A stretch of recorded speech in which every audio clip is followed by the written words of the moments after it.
back to How to Feed a Loon. I'm Chris. And I'm Wesley. The Loon. The Loon. And folks, we're excited because we're going on a journey. We're taking you to one of the most beautiful places in the world. Yes. We're going to Italy! Woohoo! We're going up into one of the northern regions. It's beautiful. It's the region of Lombardy. Lombardy. And the city that we're going to is Milan. Oh, beautiful people, beautiful architecture, and beautiful food. Yes, it is. So what are we making today? We are making our pork Milanese. That's so good. It's classic, a dish from Milan. So we're going to do it in the Milanese style. All these supermodels in Milan walk around eating these. I don't think they eat anything. But anyway, so how are we going to do it? So it's obviously pork. So we're going to start off with a couple of beautiful pork chops.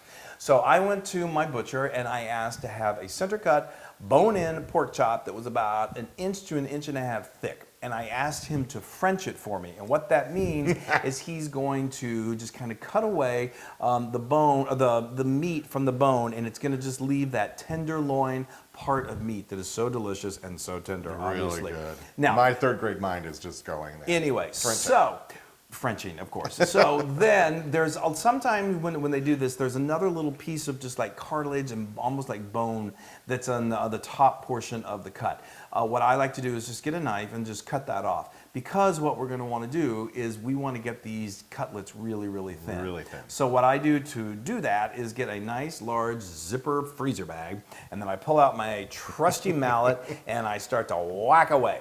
And I just, hit it a few times, and then, kind of pulling out as I hit so it starts to thin, and it'll start to flatten out. Flip it over. Just continue to do this until you get a nice thin piece of meat. Now, obviously, it's, you've got your bone, so you can't flatten the bone. You don't want to hit it that hard.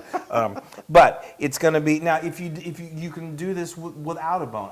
The bone is always going to impart a little more flavor, and it's so delicious. But you can do these boneless, and then you can get those really, really thin. Yeah. You can also do this with chicken. Lots of people do that. Yep. The classic is with pork. With pork and a bone. And bone in. So now what we've done, and it's Frenched. And so now what we have done, it should be Italian, not Frenched. But anyway. Yeah. I wanted Italian, please. So, okay, so now what we've done is I have just sprinkled this with some salt and some black pepper, and now we've got your dredge station. Yes, I've got the dredge station, and we've got the typical dredging lineup, yes.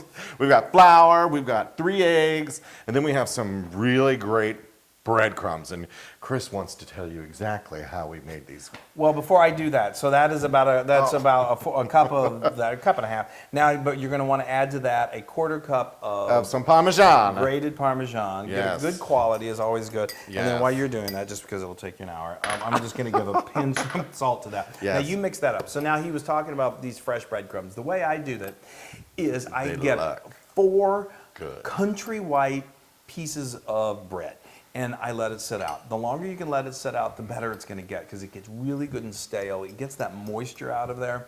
And then what I do after it's good and stale, you're not going to want to eat it at that point. I take a knife and I cut off the crusts, and then I kind of quarter it and cube it up a little bit, and then I get my food processor.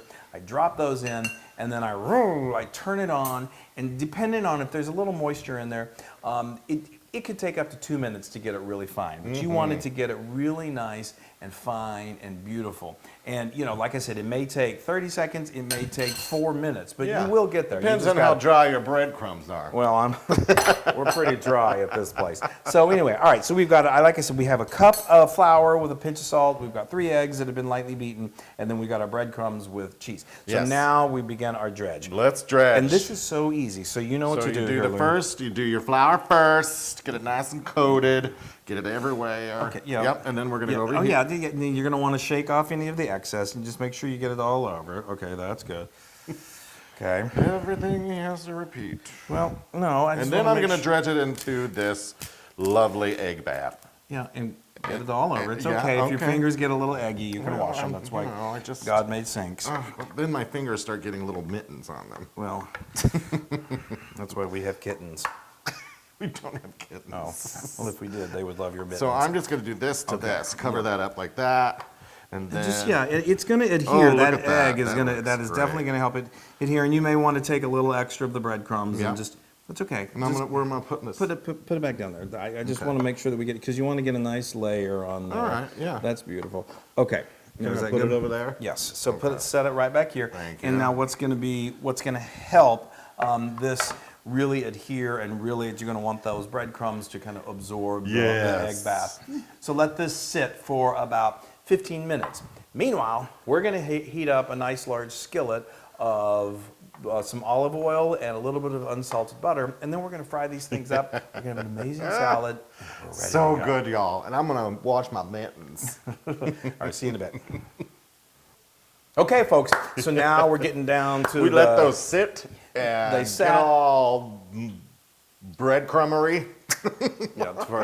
to be technical. And then what we've got here is, like I said, I've got some butter and some olive oil, about 3 tablespoons of unsalted butter and about a tablespoon of olive oil, and I brought it over nice medium-high heat. And now we're just going to lower these. I do 2 at a time. Obviously, it depends on the size of your pan. You know the rule: don't overcrowd your pan, but just put those right in. Oh, hear that sizzle? I love a good sizzle. Okay, that is gorgeous. So now, literally, because we did these nice and thin, they're not going to take a ton of time. Yeah. They're going to only take about 3 to 4 minutes on per each side. So, tell me about what you've got over here. Loon. I've got this lovely salad that goes perfectly with this pork Milanese. I don't know how you figured it out. But Well, it's a traditional. is it salad. really? Yes. Oh, it's to go with the pork Milanese?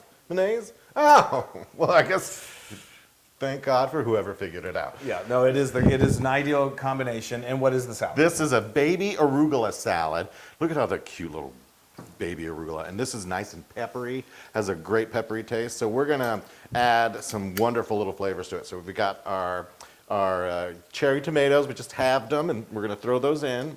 I don't know how many, just how many It's you about like. a cup. About a cup. It's about a cup of cherry tomatoes that we have. Now, am I throwing all of these onions in there? Well, it depends on your taste. Okay. But those are red onions that have been chopped, that have been Yes. diced. If you like red onions a lot, you can go with more. That's about a quarter cup, maybe a little I more. don't like them that much.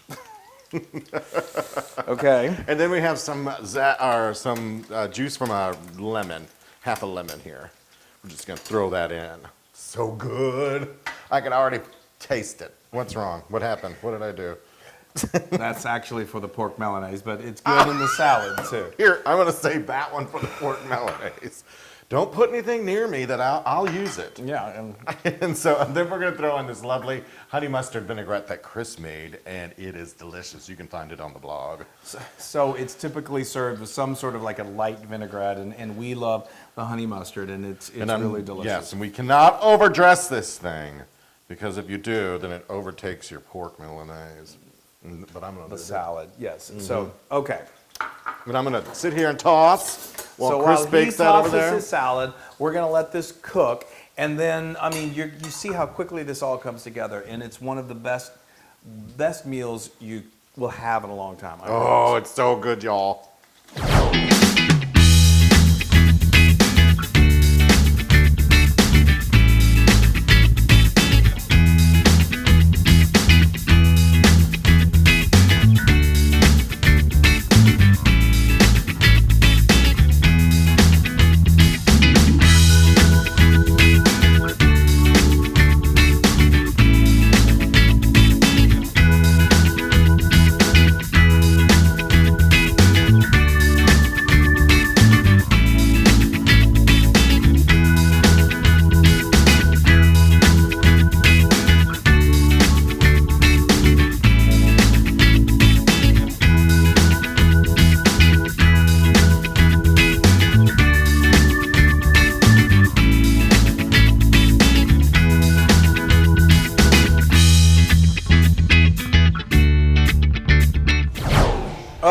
Smells so good. Oh my gosh, you guys. So this is beautiful, beautiful pork Milanese. Yes. It took about, what, 12 minutes to make at the most. So again, I cooked these for about 4 minutes, 5 minutes per side. flip them halfway over. You know, if a little bit of the skin, you know, or the little bit of the breading comes off, don't worry about it. That's perfectly fine and that's perfectly normal. I can't wait It's so for this. delicious. So, all right. And I finished my salad. It was so difficult. Yeah, I know. So go ahead. So now you just throw plate that this. there. So the beautiful thing about this dish is what I love about it. It's just even though it's here. pork, it really has a light feel to it. It's not heavy, and so it takes me back to like. I mean, obviously, like visiting Milan or Paris or sitting on the Hudson in New York City and getting a little pork Milanese with a salad. Little sidelight cafe and yeah, a it's so beer. good. It's a great, great lunch dish. Yes. It's also obviously really good for dinner as well. And so if I was serving this for dinner, you could put 2 of these chops per person. Yes, and now I'm going to use the lemon. Oh, there we go. And you got that gorgeous salad. Do that one over there too. Yeah. The lemon just gives it another pop of flavor. And this is so good in its simplicity. Yes, it's so good. I'm digging in, people. Oh, that's so nice and tender. Oh, look at that. Look at that, perfectly cooked, so delicious. Oh, I love it. Thin is in, so I mean, that's Says who? well, fat may be where it's at, but, but thin is in. Anyway, is it delicious? It's crazy. I literally could just walk around holding that little leg and eat it like a popsicle. Well, you have before. Wow, that is so good. That breading is so good. I know. And with the Parmesan mixed into those breadcrumbs, and the breadcrumbs. I know. It really is one of those dishes that's so amazing that it's so simple, really, in its preparation and a few ingredients, but it all comes together. It's a little similar to like pork schnitzel or something like that, but there's something very unique about pork Milanese, and it's just The combination is amazing. the that salad is so. You've got that little sweet from the honey mustard, and then the bite of the onion, and the arugula is nice and peppery. I love it. I do too. Perfect combination. Now this is 100% Loon approved. Well, I would think so. Oh my gosh! All right, that's enough of you talking. Let me have. Go ahead. I mean, I got my whole one over here. I'm about ready to reach around you. Yeah. I know. that sounded weird. It's All right. It's so tender. I mean, look at that meat. It's just so white and juicy. It's so good. Now, you can get this recipe on howtofeedaloon.com and many more recipes. Oh, that's so good, you guys. And go to our social media. Please like us, share us, tell your friends, do everything you can. Spread the word so everyone can enjoy these amazing kind of recipes. Yeah. But folks, make pork Milanese. Yeah. Yay. Pork Milanese. Yeah. Let's pork out on this Milanese, shall we? Hey, everybody. Hi! Now, if you like what you saw, make sure you subscribe to our YouTube channel. That's right. If you want more great Italian recipes, just click right here. Yeah, It's just click. a click away. Click and subscribe. Click away. Italian.